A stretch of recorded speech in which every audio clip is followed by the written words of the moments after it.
पाहताय खरा सामना न्यूज, माध्यम डिजिटल, बातमी अस्सल। महाराष्ट्राच्या राजकारणात राष्ट्रवादी काँग्रेसमध्ये पुन्हा एकदा मोठ्या राजकीय हालचालींना वेग आल्याची चर्चा रंगू लागली आहे। पक्षातील अंतर्गत घडामोडींनी नवा ट्विस्ट घेतल्याचे संकेत मिळत असून अजित पवार गटातील तब्बल 22 आमदारांनी गुप्तपणे शरद पवारांची भेट घेतल्याची माहिती समोर येते। या घडामोडींमुळे राज्याच्या सत्ता समीकरणांबाबत नव्या चर्चांना उधाण आली असून राष्ट्रवादीत नेमकं काय शिस्त आहे याकडे सर्वांचं लक्ष लागलंय। राष्ट्रवादी काँग्रेसच्या दोन्ही गटांभोवती पुन्हा एकदा चर्चांना उधाण आलंय।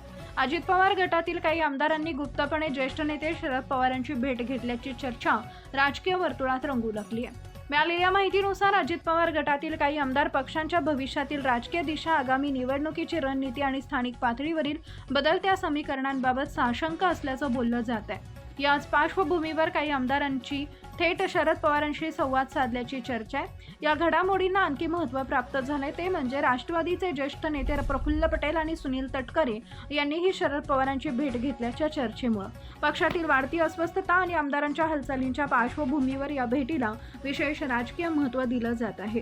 मात्र या बैठकीत नेमकी कोणती चर्चा झाली, कोणते आमदार सहभागी होते किंवा पुढील रणनीती काय असणार आहे याबाबत अधिकृत स्तरावर कोणती माहिती अद्याप समोर आलेली नाहीये।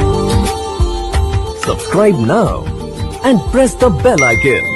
Never miss an update.